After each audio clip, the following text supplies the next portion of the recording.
It is the Pop Culture POV. I am Ronnie Jr., RandomlyRJR.com. I have a Patreon, so show that some love. But right now, we're going to show some love, I guess, to Britney Spears, because this is a long time in the making. Grant's Rants is the name of his podcast, Hollywood Talks. Hollywood Talks, correct? Hollywood. Grant's Hollywood Talk. Yeah. I get confused because it says Grants as if there's multiple Grants, but there's not. I know. It's not grammatically correct, but the Hollywood sign, there's no apostrophe in the Hollywood sign. So, we're improvising. It's Grant's Rants direct from New York City. Like, it's the best podcast you're ever going to get. And what I'm going to tell you right now, well, first of all, how you doing? I'm good. I mean, we're coming off of this Free Britney movement success. I'm feeling good. He is one of the early, like probably the earliest Free Britney people. You knew everything. You've been to some of the rallies in West Hollywood. So what we're doing today is actually something we had planned to do a long time ago. This was even during all of the with the conservatorship. I texted Grant one day and I says, I'm not a Britney person. I never really grew up loving her music to the degree that Grant did, and a lot of people. But I still respect and love her stuff. That Stronger is a great song. Till the World Ends, I think Till the World Ends music video is like sexy as all can be. So I'm with it. So I texted him and I said, you are Free Britney all day, every day. And luckily things have went away. But this was in a time that you didn't know what was going to happen. And I said, I kind of was getting a little tired. This is Grumpy Ronnie. Getting tired of all the people online, all the podcasters giving their 2 cents. And you could tell that a lot of them didn't give a fuck about Free Britney. Grant has been there from the beginning, so you did. And it made me feel like you thirsty dummies who are just going and writing Free Britney in the caption in order to get your numbers up. It just kind of felt disingenuous. So I says, Grant, I want to do something with you because you're an expert in this. And we came up with this idea that we're going to celebrate Britney's top 5 performances, from award shows and such. Yes. And I'm excited. This was the best homework assignment. I'm wearing, for those who can see, I'm wearing a Britney Tour t-shirt from Dream Within a Dream Tour. I've been in it for a while. I admit that I fell off a little bit 07, 08, although not really. 07, I was still pretty hardcore. I think it was more like in the beginning of the conservatorship. Yes, the circus tour and all that. I was like, ooh, this just seems so mass produced to me. I'm glad to see that she looks good, but something was off from the very beginning, which we now know was the control of the conservatorship. But to look at her performances, obviously there are so many, what is the measurement? What is the tool of measurement for this? Me, I mean, I have reasons why for all of these performances. I think one will be controversial. And I don't know. I've got notes. I'm ready to go. I'm very happy with my list. I'm ready to fight with other Britney fans should they come for me. Oh, no one's going to come for Grant. And that's what it is. It is literally about, this is a celebratory time for what Britney and the people who were supporting were kind of going through. But my stance was, not knowing her music that well, it was more like, why are you guys, flooding her life is more than that, and let's get back to what made her that superstar. She could perform. That woman could perform. That was never anything that anybody doubted. So Grant has a list of the top 5 performances. So, before you do this, if you want to get any backstory or backlog of a play-by-play of all of the other stuff, more the conservator stuff, just go to Grant's Rants podcast and you can kind of get all that stuff. Yeah, I've covered it from the very first rally in West Hollywood. I actually had a mic there in 2019, and then recently at the finale, I guess the big rally here in Washington Square Park in New York. So, I've been covering it, know all the details. But I don't go too deep. There are people that read legal documents. I'll just give you the play-by-play of what's happening, and it continues, and I'll continue to cover it because there's honestly a lot going on with the investigation and tracking down money. So yes, Britney is free, but there's 13 to 14 years worth of question marks that are being viewed. But today's a good day. To be clear, if you want that play-by-play, you go to Grant's podcast. This one's more fun. We're going to celebrate her. And yes. I did have a question for you, though, as we're talking about performances. Maybe this is in our show. Has she ever performed in the Super Bowl halftime yet? She has, yes. Okay, because it feels like it would be a reason to bring her back, but we'll talk. We'll talk. Well, I that sound would be incredible. Yeah. I mean, that would be incredible. We've seen a lot of this. I feel like recycled people. I don't care about the Super Bowl at all. But you tell me where Britney is performing. You tell me if she's gonna go and wave at the camera, and I will be watching no matter. I'll show up an hour early. All right, let's start with our number 5 Britney Spears performances as decided by our expert, Grant. Go ahead. The Mega Mix live from the 2016 Billboard Music Awards. This is where I want to begin because this was a 8-minute medley. This was during the Glory era. Her last album came out. It was also during her last album coming up was Glory. This was also the Vegas era. Now she had apparently the #1 show in Vegas. Huge deal. This was the last time I saw her perform during this time period. Stunning, slamming, gorgeous. Like, this is Britney, where there was a little bit more of a resurgence with the choreography. Britney fans know that, like in the 10s and stuff, 2010s, things were a lot of handography and walking and strutting. But this was a mega mix. She knew, she showed up, she did it.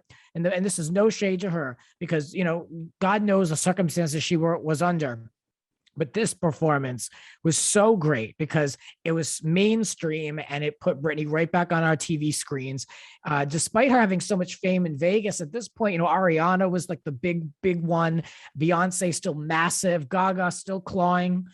Little shade. But so this performance was, started with Work Bitch. We saw set pieces from her Vegas show, which I thought was great. Again, that whole era, an 8-minute medley. Britney looked great. She had great energy in this one. I think that she had all the attention on her in the room. And that is classic Britney. So to me, this performance channeled the past. It was her greatest hits. She looked great, but it was also a little more current.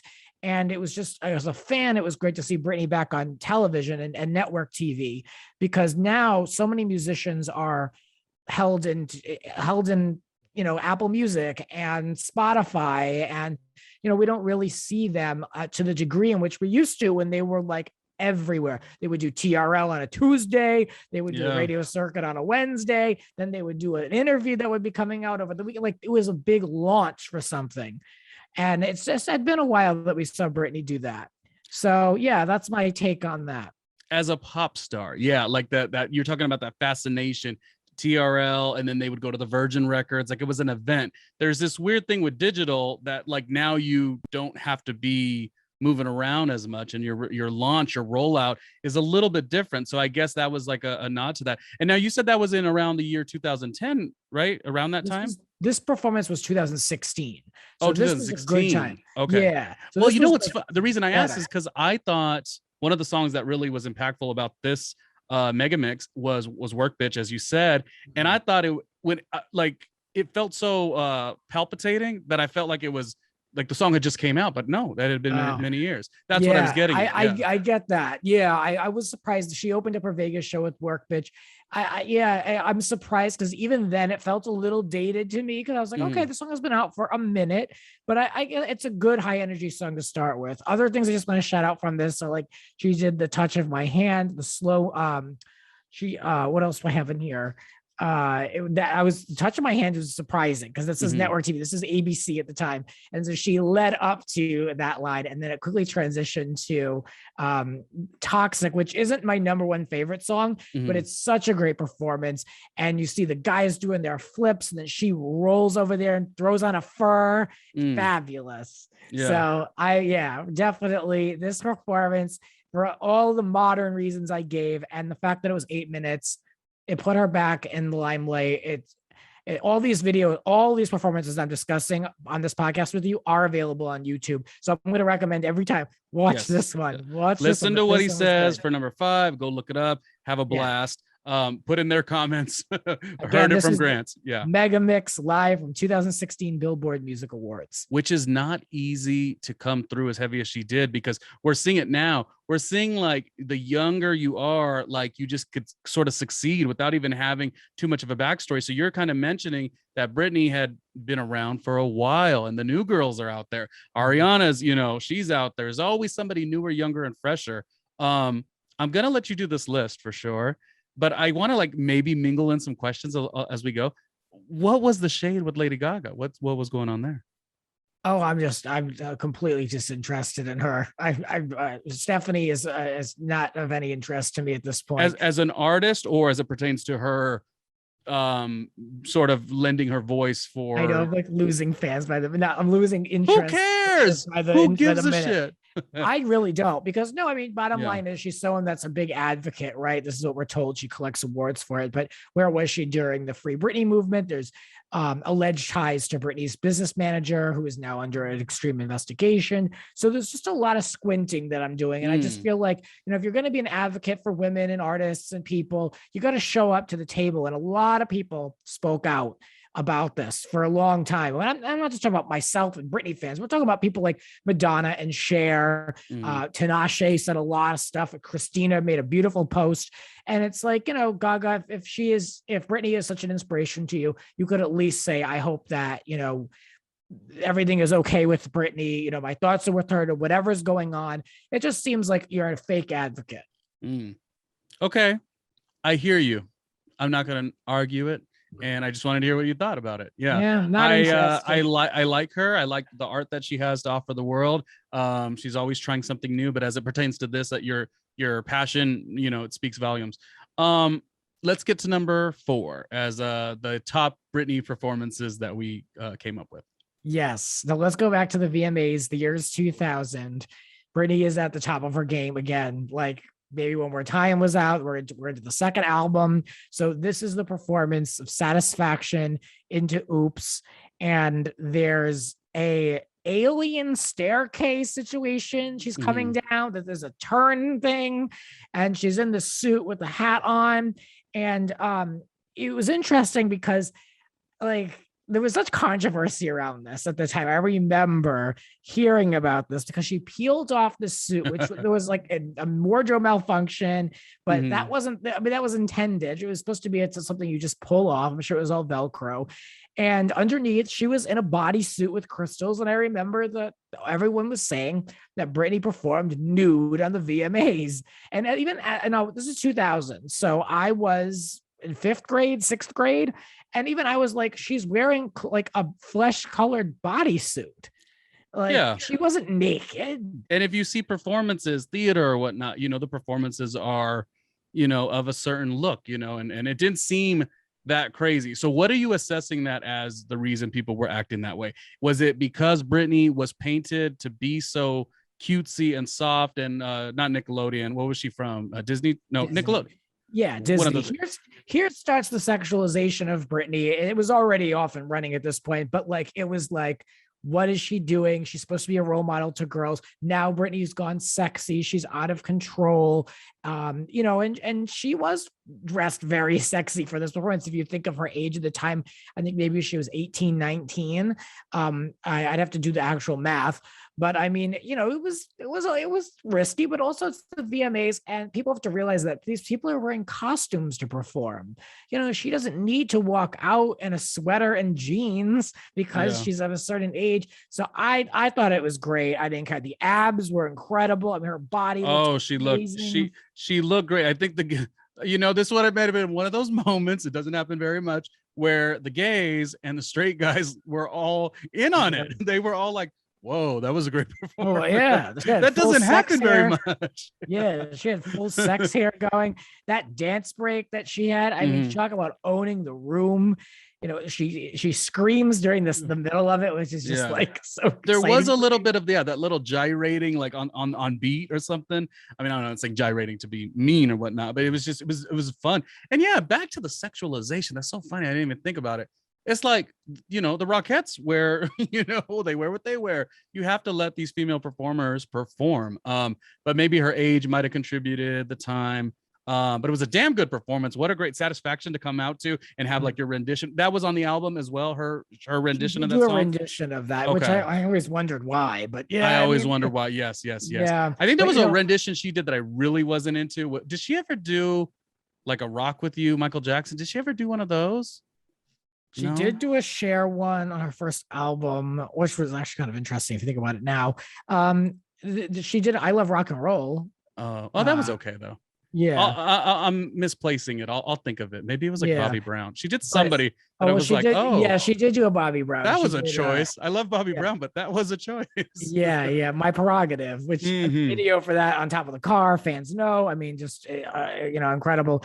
But this performance of the VMAs with Oops, where she's on the floor, she's pounding the ground. There's fire behind her, and there's this incredible shot of just like her looking at the audience. She's so present in her eyes.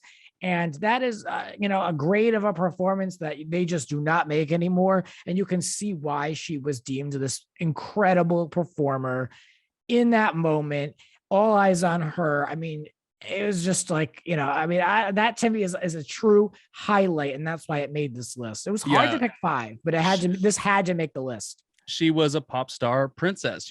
I love watching the new award shows as well, or the clips rather. And like I like a Dua Lipa or whatever, but it just isn't those now. You know what it is with the award shows now and the performances? There's so much going on. There's like sets that are moving and the lights that are going on, and people are like flying.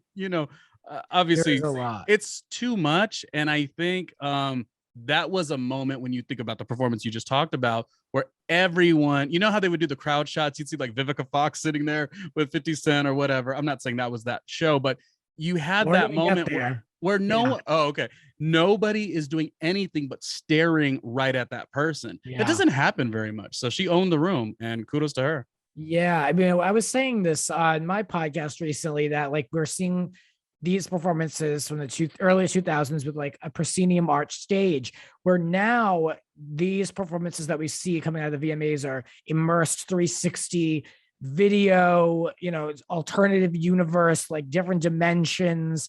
And, it's cool and everything. And I think there's a place for that. But to have true stage presence when you've got tigers and fire and all these types of theatrics and all your attention is on this one artist, that's talent.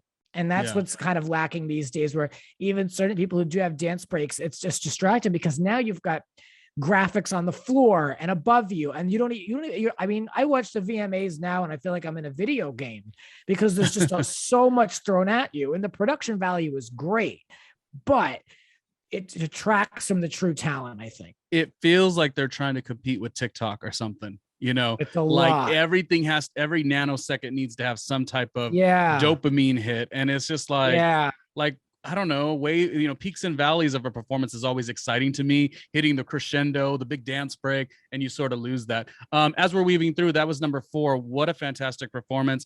Asking little questions along the way.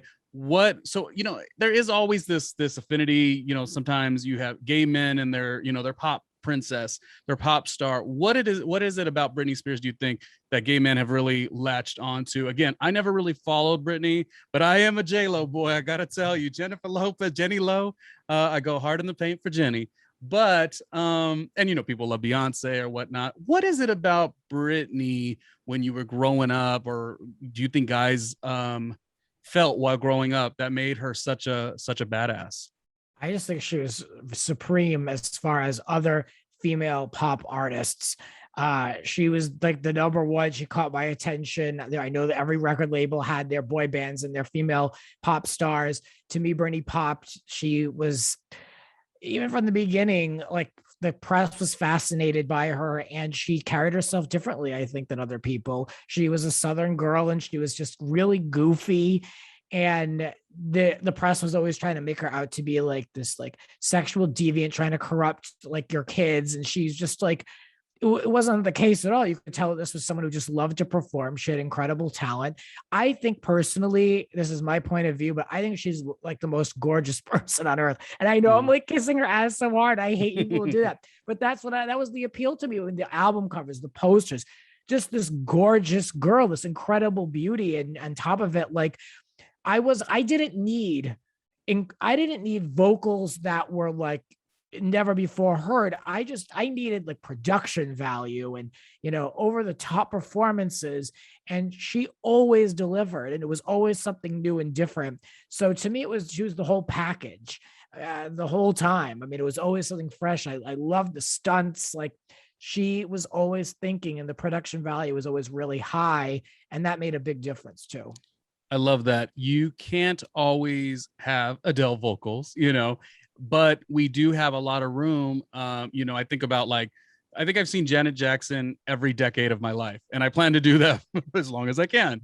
And it's just like when you see a Janet show, you know you're seeing a Janet show. You know, we're not going to knock anyone's vocals or whatever. When you see a J Lo show, you see a J Lo show. I remember seeing J Lo at Madison Square Garden. It is a show. It's what it is. It's not, you know, we're not waiting for J Lo to, you know, vocally tease us, but you know, I think Britney may have been one of the people that had a lot of eyes on her as you are a pop star. And yes, your vocals may be what they are, you know, but your music is fun and you are going to dance like nobody. So it's really cool. Yeah, I mean, there's a lot of the rumors around stuff with her voice and not being able to be not really to use it, to have other people sing for her on certain albums. Allegedly, there was a rumor that during the blackout era, she tried to destroy her voice and make her deeper, through smoking cigarettes constantly. So there's a lot of like rumors around that, including recently talking about just her voice being muted in life. So it's interesting because yes, she's no more as being a performer than a vocalist, but can she sing? I believe she can. Is she Adele level in vocals? Probably not. But can Adele do what we just talked about in the VMA 2000 performance? I mean, you know.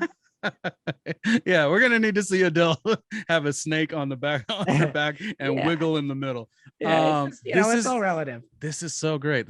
Okay, number 3, Britney's greatest performances as listed by Grant. If it's even possible to do just 5. Yeah, this one I needed to shout out because it's an incredible performance. The 2003 VMA Like a Virgin Hollywood opener. This opened the show. Lourdes, Madonna's daughter, walking with the flowers, and Britney's the first one to take off that veil and push it over her head. Britney, Christina, Madonna, and not to forget Missy Elliott. This performance truly like a throwback. They don't make them like this anymore, where there's a set piece of a cake and they're lowered, they're pushed up, and then they walk down, and it was so controversial and just so big. And I give you to say at the time, like I was not a big Madonna fan. I didn't really care, but my sister was all about Christina and I was about Britney. And obviously there's this tremendous feud that was made up in the press and I believe between the record labels. And so here they are together on stage, and Christina's, getting ready for that dirty era, and Britney's, full sex. This whole performance, Britney is just sex. Like it's like pornographic. She's so hot in this. And so I just can't get enough of it. What was I going to say? I have so many things I want to say, but the audience shots are incredible because we're seeing Mary J. Blige give all types of looks. Yeah. Paris Hilton jamming out. Eminem looks like he's on death row. He looks like, he looks like he'd rather be anywhere but there. A terrible shot of Ozzy Osbourne's daughter. What's her name? Oh God. Oh, Kelly. Oof, rough. But I mean, this was like a time capsule. So that's why this performance is really incredible. And it is significant because Madonna is basically acknowledging the new princesses of pop, Britney and Christina. We're seeing this kind of cross-generational performance. The Queer Eye guys are going crazy. Like it's such a sign of the times and like such a moment in pop culture that really could never be repeated again. And, Britney and Christina sharing the stage again, that whole business of the kiss. I mean, it was just everything. And it was such a big deal. I chronicled this whole thing with Zach Peter, actually, friend of the pod, on episode 183 of Grant's Rant. So we walked through the whole thing and the significance of it and the influence that it has had ever since. But this performance, it had to be shouted out. It's so good.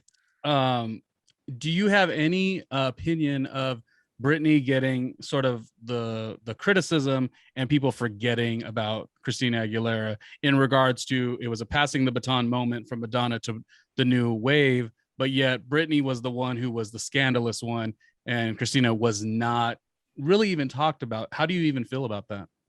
Well, she had her thunder taken from her because they cut away to Justin, which is a really like soft. Oh, we shall not speak about it. Sore subject for most people. I was gonna say Britney fans. I think now it's like most people. What was his album, Man in the Woods? Please stop. No. Well, yeah. I'd like to get through this celebrate this performance without having to lump him in it, because he wasn't in it.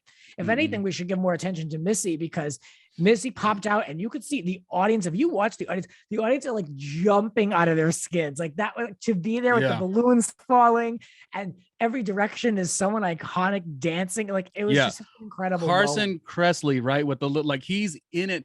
And I don't know why that even just speaks to me. You know what I mean? Like you just mentioned, it's a time capsule, won't ever happen again. And it's like, even Carson Kressley, like what they were doing was so new. It was so innovative. And him being like fully himself, like this is a moment and I'm going to bask in it. And now we get to watch that over and over again. It was definitely good. I think Madonna is smart to do that. The hardest thing for entertainer or anyone really is age, but don't age gracefully. So the best way to age gracefully, and this is a note to all the others, pass that baton and still do you. You could still. She's still doing it, man. Yeah. I do love Madonna. Not slowing down. Yeah. But, I just, to go back to the performance with Britney, I mean, she's rolling on the ground. She's opening with her raw vocals. Like as a performance goes, like this is a very significant performance in Britney's career. So it had to be on the list. And I mean, it excites me every time I watch it. It's just, I mean, again, the controversy, that sound when Britney and Madonna kiss, it's the sound of controversy. It's such a sound from that era of just like the sound comes on, bam, and then silence. And you just hear everyone scream. It's never to be replicated again. It's when people would say it was the kiss heard around the world. People would say things like that. And now you still have viral moments, but they feel very art. Not like that wasn't intended to cause controversy, but controversy used to land a little differently. People used to rush to the award show like we want to watch it. Now everybody's like, oh, I'm going to watch the clips later. It's different when you're watching kind of, I don't like the sports, but it is one thing that I do think is interesting. Every once in a while, throw like the NFL on a Sunday in the background. Like watching something live, and now those were the days you watched in the MTV Awards live. Now no one really does it because it's TikTok exaggerated. Okay, as we move on to the number 2 performance, I wanted to do one little mention. Grant, of course, has such a busy schedule. He works in the podcasting industry outside of his own podcast himself that we've referenced, but I don't know how his schedule will be, but he does do holiday special, so I guess I could leave it at that. So they are worthy to look out for. You can speak on it. I don't know what your game plan is for this new set of holidays that are coming up, but I always go through thank you for asking. I go through Oprah's favorite things for Thanksgiving to give gift ideas, which are always completely useless. We just goof on the list. We talk about what we are and are not thankful for. And by we, I mean other past co-hosts will come on. It's been really tough to do this stuff virtually as far as like a panel goes. And I so miss doing panels, but it will live in some capacity. And there are holiday shows and things like that. God willing, if I can do it all this year, it might bleed into early next year, but I'd like to be able to do that again because it's a fun format. Yeah. Busy guy. So just keep subscribing and you would get all of the content, and do that for myself as well. Like I said, I have a patreon.com/randomlyRJ Jr. to support all of the pods that I do. Okay, back to you. Britney Spears. Let's talk about it. Okay. The number 2 performance for me is Britney Spears' Slave for You, VMA 2001, Thunder, Jungle, Animals, people dressed up. It's kind of incredible to say the least because it's themed and this theme has lived on. This performance is iconic, and that word is thrown around. People can show up like on TikTok, like you said, and it's iconic, and it isn't. No. Yeah. You just if you wiggled and you went viral, you are not iconic. No, Joan Rivers would never let that happen. This is iconic. This is like theater because it's a committed theme. It's just perfect. The art direction. This performance to me is true perfection. Now it's not my number 1, but I mean this is a degree away from number 1. This performance absolutely incredible. The choreography is iconic to this day. In fact, to jump back to number 5 in that mega mix, some of the choreo for Slave is repeated. And so we're talking about something from 6 years, 15 years later.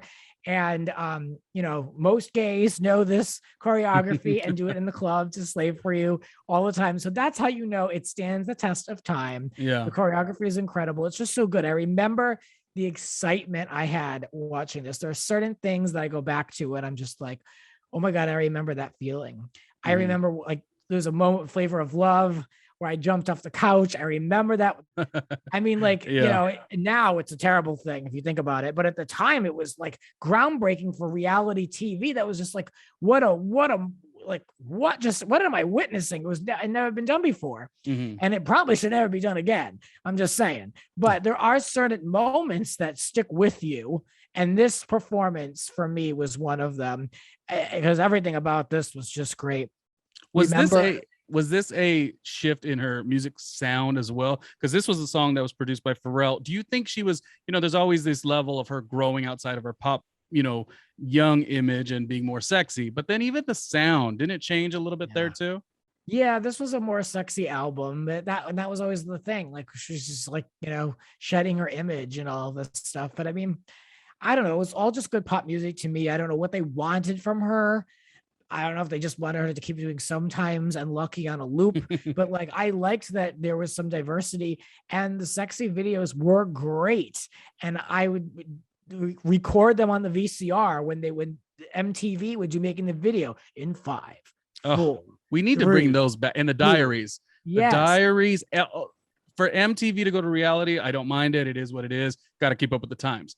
But let's make some of the reality shows music or artist based. Like give me another Danity Kane version of Making the Band, you know, and they had these shows. Some of them were asinine, like you could be somebody who works at the CVS counter and you could be a fake music video. It was still okay. But the ones that were, you know, behind Diary, what was the one you just mentioned?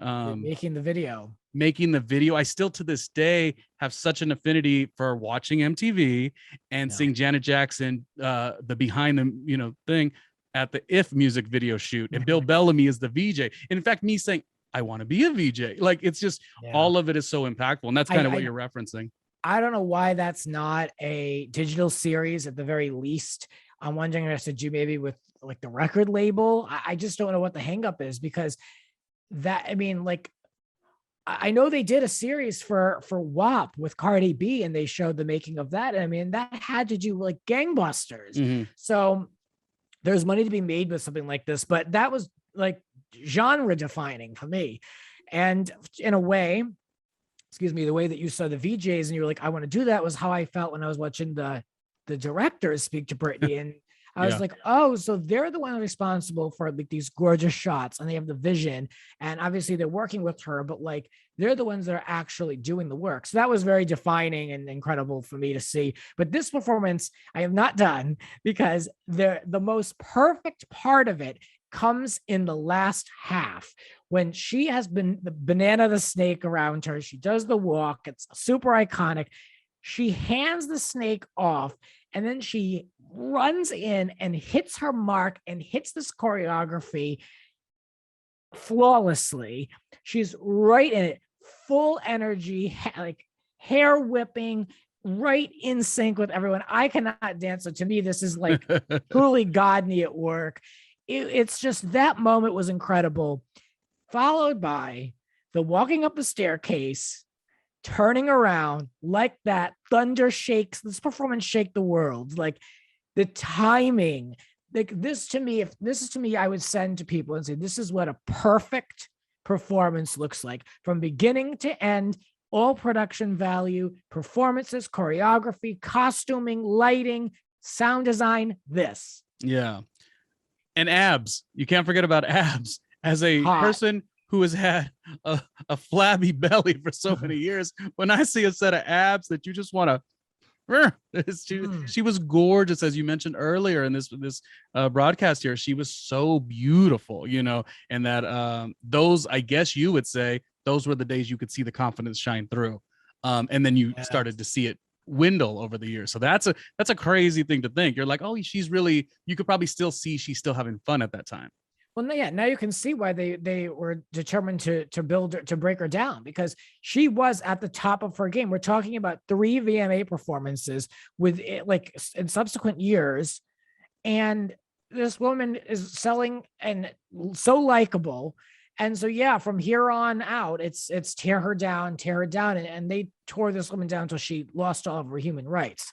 So I mean, it's a shame in a way, but we're seeing in these performances the best of the best, in my The best thing about all that, and I said we're not going to talk about the conservatorship here, but is just all artists giving an aspect now to speak about these things. You know, for a while there, you know, there's probably a lot of things going on, and mostly, you know, people put their head down, and you know, people either put their head down to continue to keep the money coming or whatever the case. So at least a couple more conversations could be had. That way the art could be good, because the art will always be compromised, and that's I don't know what is going to happen with her future. So we'll definitely have to celebrate what's going on now. As we go into number one, or are you done? Are you done with that? I'm good. Yeah. Okay. As we go into number one, I often, two things. I'm so arrogant. I often think my queen is J-Lo. I often have this thing in my head that if I were to interview her, she would just love me. So with that being said, I just always have these questions that I would ask her, or how it would go. If you were to do a Britney interview, where do you go? Like, what do you ask? You know, it's interesting. I don't want to ever meet her. Mm-hmm. I just don't, because she's such an icon in my mind. And of course, they say don't meet your heroes, but I don't really have an interest. And I think a lot of it had to do with the photos that were coming out of the Las Vegas tour, where she was so empty behind her eyes. And you can tell she did not want to take those photos. And it came out in the documentaries, they would charge more and more. And she herself would permit a handful, and then they would double it because that was more money in their pocket. And so they really exploited her. So to me, I just see someone who probably really doesn't want to mix in with fans. So I myself have just no interest. I don't want to keep her on a pedestal. But what I want to know more than anything is, and I hope that someone will interview her, like an Oprah. I just want to set the record straight about a lot of things, but specifically like the Instagram, the communication, you know, all of that. Who was corralling her with that? Who was silencing her? What was her? What wasn't her? What she didn't say. I have a million questions that I want answers to as far as like the conservatorship goes. And none of them are like, when's your next song coming out? It's like, I just want to see her do well, but I know it's not like the best answer that you're looking for, but the answer is I wouldn't want to interview her. Yeah, no, it's fair. I mean, yeah, our situation, it's different. J-Lo has not went through right. J-Lo is like, and she could probably come in unfiltered and kick it, where like Britney, like it's not the time. In sensitively. Yeah. And interviews too, before, she always had that publicist right over her shoulder. And I mean, so you couldn't even get an answer out of her. So to me, it was just, Britney was not in play. I'm trying to recall. She was iced out. So it was just never even an option. So it's almost a new thought. Like now she potentially could give an interview. I'm trying to specifically recall her mindset the one time at the Wango Tango or Jingle Ball, I'm not sure which one it was, at the Los Angeles radio station I worked at. I remember being amongst her presence and all of that machine. Remember seeing her mother backstage as well. I'm not sure you have feelings about that, but I do also remember another time where it was a little less of a machine, and she did come up to the radio station supposedly more randomly and you know, casually, but she had, I'm trying to reference what that feeling was like. You know, I took a little photo with her. She had her cute little dog, and I'm trying to, like, in my mind vividly remember, like, was it a machine going, like the way that an artist depends on the year. I mean, I can tell you around, I'll tell you, it was 2004 or 5. Oh yeah, this is pre mess. So yeah, I don't think I don't think the hair shaving had happened or anything. No, it hadn't. But this was before a lot of like other people got involved too. This was still peak success of Britney. They were still building her up around this time. Of course, there was always controversy, but Britney was still beloved at this point. That's what I think I remember. You know, again, it was a quick little meeting. All of us little radio intern, we weren't interns, but we were at the lower level. We all got excited and go, you know, I'm not even a Britney fan per se, but you know, I still want to see her. And I'm just really trying to recall that energy. I'm taking that photo and I'm trying to feel like, did she enjoy that moment? Or was that already like where she was kind of turning the robot button on, just to make everyone feel really good about themselves? Because I felt great. She did. She was warm. She had the cute little dog. And I think she came to the JoJo radio show at the night. And I remember you're saying it's like a little controversy was already brewing.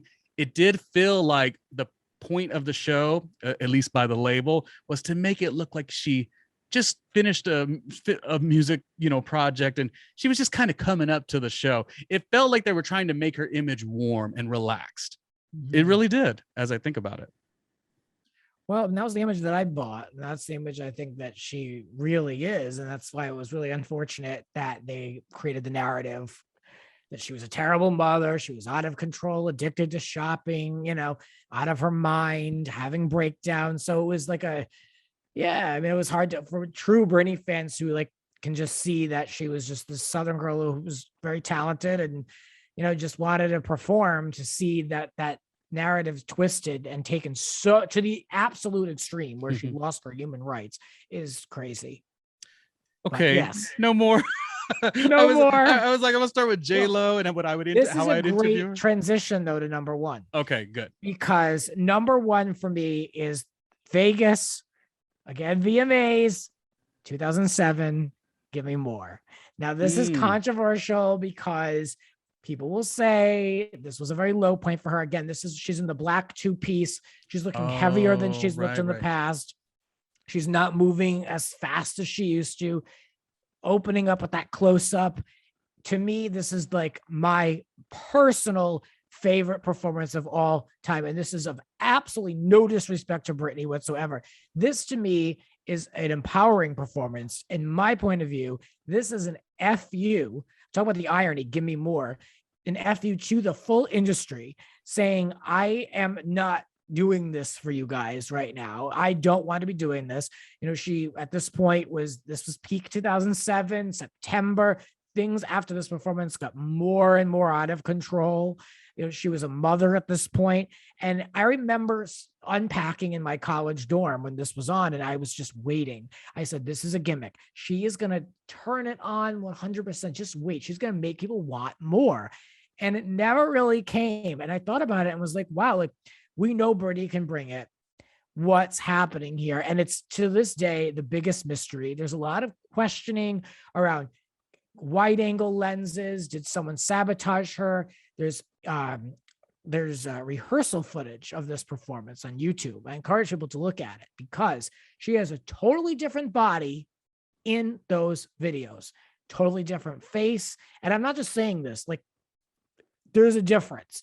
It's questionable at most, but this performance to me, I love it to this day. I love Give Me More. This was an era in and of itself for Britney. This was the last time she was free, truly free. And to me, I know it's like some people are going to be scratching their heads why I chose this because it's not like peak Britney, but it is part of the story. Part of the story. Yeah. It's iconic. And I want to say MTV did a countdown of her top performances on the VMAs, and they didn't show a clip or a frame of this. And you can't hide it. To me, I was so disappointed because this is the performance I think that was pretty career defining, controversial, but there's I'll add. There's a Entertainment Weekly poster that meant everything to me. And it said, "Oh, the horror." And I had to get it. So I have this in my apartment. That's from that performance. Oh my. Now we could call that iconic. Yeah. Yes, to even have that framed. Yeah. For those listening, it's the actual Entertainment Weekly cover. Oh, the horror. Is Britney's comeback already over, or does she have a prayer?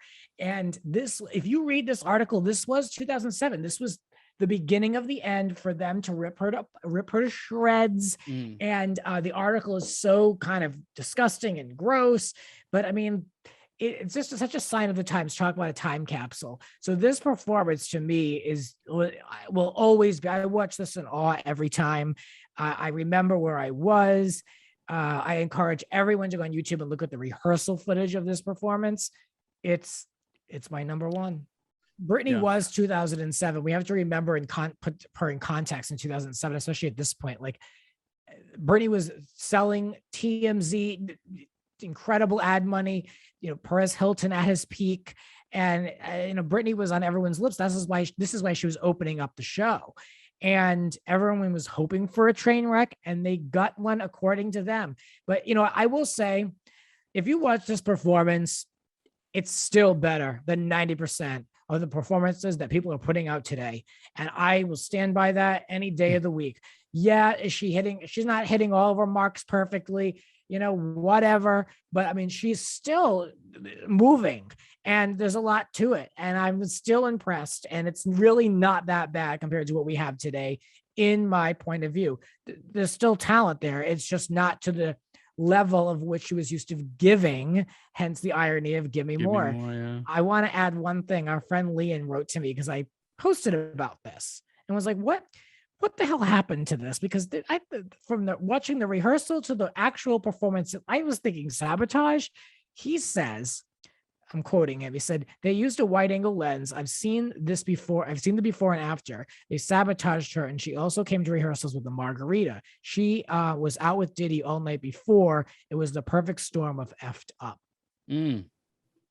So she was Diddy to blame. Wait, we did hear about that years ago though, didn't we? Is this new news? I don't know. Now it's all getting a little bit dizzy. I don't recall. Shout out to Hollywood Leon and his podcast. Everyone is terrible, but he's not mean. But he's delightfully mean. Right. So support him. Yeah, it was a moment. It was definitely a moment. I didn't ever realize it was the beginning of the end, as you mentioned. And I also can't believe the years that she went through what she went through. I definitely feel like, whether you're a fan, not a fan, a Super Bowl comeback may be something that everyone should really look into. You've got Dr. Dre and all of them coming this year. That's like a comeback to a degree. She has a lot of love out there. Can she still do what she used to do? She's an older girl. She did it under duress. She did it under right. Allegedly all this medication. And, I mean, I don't know. I think it might be a little too soon for her. She has other things to do, in my point of view. I know she wants to have a child, and she's getting married. So I mean, she doesn't owe me anything, but I do want to say that I have two honorable mentions. The first honorable mention goes to an ABC special for In the Zone at Gotham Hall. Real fans know the toxic performance, incredibly energized. We're talking about someone who is so present. She comes up out of the ground with those cape blowing, gorgeous as always. She's dancing in heels. She's got a blindfold on at one point. This performance was super tight, very well put together. She looked incredible, and the energy was just unmatched. This was peak Britney Spears, that era of With Me Against the Music. This was peak Britney, and I just thought it was just worth shouting out. And the second one I have a personal connection with, because while I did not see this show, her Live in Hawaii special was her first, I believe, real national tour, maybe even a world tour. And I remember with my sister during the summer when this came on TV, we had ice cream, and my parents are always very particular. And we had an open concept kitchen and family room where the TV was right in the middle. And I remember we could sit just to the perimeter of the end of the kitchen to watch with our ice cream, because we couldn't have anything on the carpet. And I got as close as I could to that TV to watch this concert. And this performance is very young Britney. All the original dancers are there. It's worth shouting out, because true fans remember those faces who came up with her for so long ago, and just so many great performances. But she's at the end, she's finishing the song. She doesn't say the last line. She goes up that staircase. She turns around and smiles. You can tell she's just so present and loves what she does. And then she closes the show with Hit Me Baby one more time. And then just everything explodes. It was truly legendary for her. Such a place to start. If you're starting like that, I mean, it just goes to show such a talent. And my last thing is, all of these performances, except for the first one that I mentioned in 2016, were all done pre-conservatorship. So it just goes to show how talented this woman is, and what she can do She is not suffering from whatever they claim she needed the conservatorship for, because this woman has an innate talent. And it's too bad that it was stifled for so long, but what a celebration. What would you look for? We're wrapped up here. Great list, by the way. Oh my gosh. And Nice. 2 bonuses. And I love how it's always a personal Yeah. touch that stays with you. You could touch, taste everything that went on, why, that's what pop culture, people sometimes think of it as such a, ooh, it's just pop culture. Not really. Not when you're young and you're finding your space in the world and you can like see something that feels connected to you. That is really great. She made herself iconic without the conservatorship. You know what I mean? I made this identity. These are all moments throughout her career, from the beginning to recent, as far as recent we can go, because she has been performing. And it just shows like what she is capable of. And thank you even for doing this list. I felt a little nervous because I didn't want it to be like, oh, we're doing a Britney episode and I don't have all the Right. information. But I think what's good about that is the curiosity. And again, I have my pop star, we all have our people. And I was a little trepid. I was like, shit, he's such an expert in this field. He knows everything about Britney. And I don't, other than, some radio events years ago, early 2000s. And it's like, this still felt fulfilling. And the way you word shit, Grant, you word it in a way that like, imagine all of the creative types going through things like this. I think that's what it really hit home. You know what I mean? Mm-hmm. Yeah, that's how I mean. She's an artist at the end of the day, and this is all she's known her whole life. So it's like kind of like what I say with podcasting. This is all I'm qualified to do. So all I know is with someone like Britney, she can still make people money. So hopefully the money goes to her pocket this time. Sounds good. Grant's Rants. Check him out. Support Britney through watching those YouTube clips. It'll be fun. Okay. Thank you and good night. Thank you.